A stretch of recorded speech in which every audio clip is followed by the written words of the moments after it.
faminaniana tamin'ny fahavalo ny volana janoa efatra amby roapolo sy arivo hoe izy reto izy profeta mifoenao dia manomboka mahita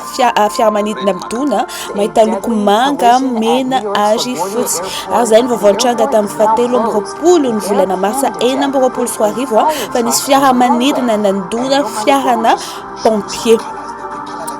dia verina ihany le faminaniana hoe manomboka mahita loko tahaka izao dia gaga hoe inona no mitranga loko manga fotsy ary mena no hitako zay moa sainam-pirenena kanadiana dia izay ny vaovao namariny ny vaovao zany izay faminaniana izay fa nisy fiaramanidina nandona fiarana pompier mitranga alohany tamin'ny 12 alina pilote anankiroa no maty ary olona manarivony no maratra